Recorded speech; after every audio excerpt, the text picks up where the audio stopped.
Hello বন্ধুরা, আমি শেখগন্ডিল। সালজার রহমান পরিচালিত চরকির আপকামিং কাজ কালপুরুষের ট্রেলার, যেটা গতকাল মেকারদের তরফ থেকে অফিসিয়ালি ড্রপ করা হয়েছে, সেই ট্রেলারটা রিভিউ করব। এখন ভালো দিক খারাপ দিক নিয়ে আজকে এই ভিডিওতে আলোচনা করা হবে।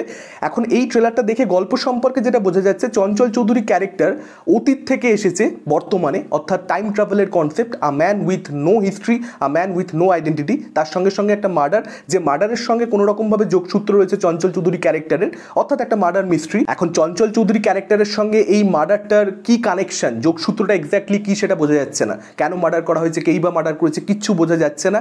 ট্রেলারটাকে কম্প্যাক্ট রাখা হয়েছে, গল্প সম্পর্কে বেশি কিছু রিভিলড হচ্ছে না, কিন্তু এটা মেকাররা মেক শিওর করেছেন যে এই ট্রেলারটা কিন্তু অডিয়েন্সকে কোথাও একটা ইন্টারেস্টেড করে তুলবে এই কাজটা দেখবার প্রতি। এই কাজটা কিন্তু ট্রেলার দেখবার পর মনে হয় যে হ্যাঁ, দেখতে হবে। গল্পটা কী রে ভাই, একটা লোক অতীত থেকে এসে যে বর্তমানে, টাইম ট্রাভেলের কনসেপ্ট সবসময় খুব ইন্টারেস্টিং, বিশেষ করে আমাদের বাঙালিদের জন্য। তার কারণ আমরা বাংলা ভাষাতে এই ধরনের কনসেপ্ট ইউজ করে খুব একটা ছবি হতে বা সিরিজ হতে দেখি না। ট্রেলারটা শেষ ভাগটা যেভাবে এডিট করা হয়েছে সেটার প্রশংসা করতে হয়। ব্যাকগ্রাউন্ড মিউজিকের কাজ গোটা ট্রেলার জুড়েই বেশ ভালো, যেহেতু এটা একটা মিস্ট্রি জনরার কাজ, একটা তো মার্ডার মিস্ট্রি রয়েছে, তার সঙ্গে সঙ্গে এই মানুষটাকে নিয়ে, চঞ্চল চৌধুরী ক্যারেক্টারকে নিয়ে মিস্ট্রি, যে অতীত থেকে এলো কীভাবে, টাইম ট্রাভেল সম্ভব হলো কীভাবে তার পক্ষে, তো সেটাকে নিয়ে একটা মিস্ট্রি রয়েছে। তো সেটার জন্য যে ধরনের ব্যাকগ্রাউন্ড মিউজিক দরকার, গোটা ট্রেলার জুড়ে ব্যাকগ্রাউন্ড মিউজিকের কাজ সেরকম হয়েছে। এবং চঞ্চল চৌধুরী ক্যারেক্টারের লুকটা আপনারা দেখুন, এখানেই কিন্তু আমাদের এপার বাংলার অভিনেতারা, অধিকাংশ অভিনেতারা কোথাও একটা পিছিয়ে যাচ্ছে। তাদের কিন্তু অধিকাংশ ছবিতেই আপনারা দেখবেন লুক একদম এক, লুকের মধ্যে কোনো ডিফারেন্স নেই। কিন্তু চঞ্চল চৌধুরী আপনারা দেখুন, তার কাজ কখনো ভালো হয় কখনো খারাপও হয়, কিন্তু তার লুক আপনারা দেখুন, ক্যারেক্টারগুলোর মধ্যে কিন্তু একটা লুকের মধ্যে ডিফারেন্স করা যায়। মনোগামীর তার যে লুক, তার সঙ্গে সঙ্গে রুমিতে তার যে লুক, এবং এখানে তার যে লুক, একদম সম্পূর্ণ তিনটা আলাদা কাজ, তিনটা আলাদা ক্যারেক্টার, তিনটা আলাদা লুক। তো সেই জিনিসটা আমার মনে হয় যারা বড় অভিনেতা, যাদেরকে মানুষ প্রচুর পরিমাণে দেখতেও পায়, তাদের একটু মেনটেন করা দরকার। আদারওয়াইজ ক্যারেক্টারগুলোকে মানে আপনি অভিনয় দিয়ে কতটা আলাদা করবেন, আপনার অভিনয়, আপনার হাসি, আপনার তাকানো, সব কিছুর মধ্যে তো একটা মানে একটা সিমিলারিটি একটা সময়ের পরে অডিয়েন্স খুঁজে পেয়ে যায়, বুঝতে পেরে যায় যে আচ্ছা চঞ্চল চৌধুরী বা আমাদের এপার বাংলার ক্ষেত্রে আবির বা পরমব্রত এভাবেই হাসে, এভাবেই তাকায়, এভাবেই ডায়লগটা ওই পার্টিকুলার সময়ে বলে। এটুকু তো আমরা জানি, সকলে চিনে গেছি, বুঝে গেছি। আলাদা তাহলে আপনি করবেন কিভাবে? আর এখানে চঞ্চল চৌধুরীর মানে লাস্ট 1-1.5 মাস যাবত চঞ্চল চৌধুরী প্রচুর কাজ এসেছে।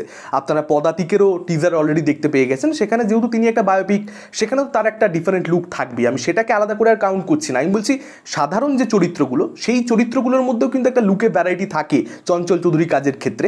FS9 তার একটা বডি ট্রান্সফরমেশন এখানে আমরা দেখতে পাচ্ছি। সে ওয়েট গেইন করেছে এই পার্টিকুলার ক্যারেক্টারটা করবার জন্য। সোশ্যাল মিডিয়াতে আমি এরকমটা দেখছিলাম। তো তাকে এবং চঞ্চল চৌধুরীকে দুজনকেই কিন্তু ট্রেলারের মধ্যে ভালো দেখাচ্ছে, মনে হচ্ছে তাদের পারফরমেন্স ভালো কিছু হবে। স্ট্যান্ডঅ্যালোন যদি জাজ করি, এই ট্রেলারটা অবশ্যই একটা ভালো ট্রেলার এবং মনে হচ্ছে কাজটা ভালো কিছু হতে চলেছে।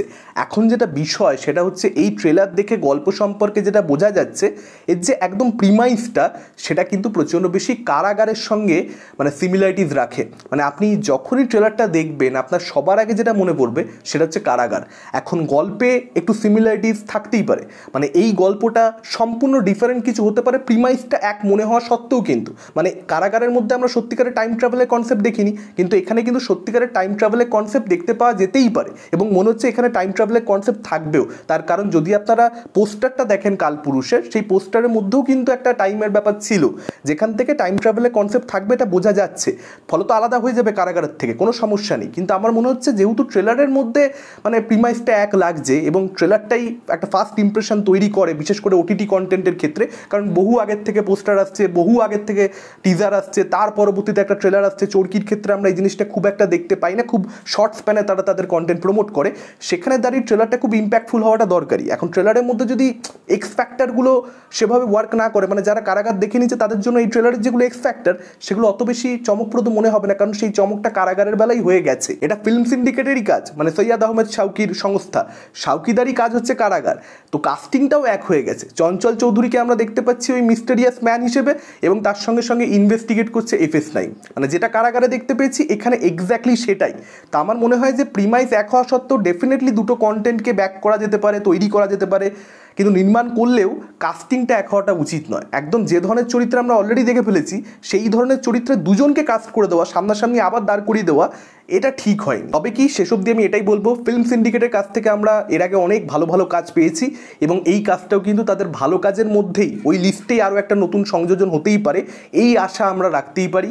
আমার কিন্তু সম্পূর্ণরূপে আস্থা রয়েছে যে শাউকিদাদের কাজ মানে সেই কাজটা ভালো কিছু হতে পারে। হ্যাঁ, ডেফিনেটলি কাস্টিংটা মানে সেই সমালোচনাটা আমার থাকছে, এখনও থাকছে, কিন্তু সিরিজটা দেখার পরেও সেই সমালোচনা থাকবে কি, হতেই পারে সিরিজটা সম্পূর্ণ রকমভাবে কিন্তু দর্শককে খুশি করে দিতে পারবে। মেকাররাও কিন্তু অতটা বেশি বোকা নয় যে তারা বুঝতে পারছে না যে আচ্ছা এরকম কাস্টিং করে দিলে সেটা দর্শকদের কোথাও একটা প্রবলেম মনে হতে পারে। তারাও জানে যে এরকম একটা রিয়াকশন হতে পারে, জেনে বুঝেও তারা করেছে, তাহলে ডেফিনেটলি কিছু একটা রিজন তো রয়েছে। সেই রিজনটা বুঝবার জন্য, দেখবার জন্য আমাদেরকে সিরিজটা দেখা অবধি, কাজটা দেখা অবধি অপেক্ষা করতে হবে। এবার দেখা যাক, কাজটা যদি ভালো না হলো তখন আলাদা ব্যাপার। আপনাদের কি মতামত, ট্রেলারটা আপনাদের কীরকম লেগেছে ডেফিনেটলি কমেন্ট করে জানান। এই ভিডিওটা ভালো লাগলে লাইক করতে পারেন, শেয়ার করতে পারেন। আমাদের চ্যানেল নতুন হলে চ্যানেলটাকে অবশ্যই সাবস্ক্রাইব করতে পারেন। আজকের মতন টাটা, চোখ রাখুন পরবর্তী ভিডিওতে।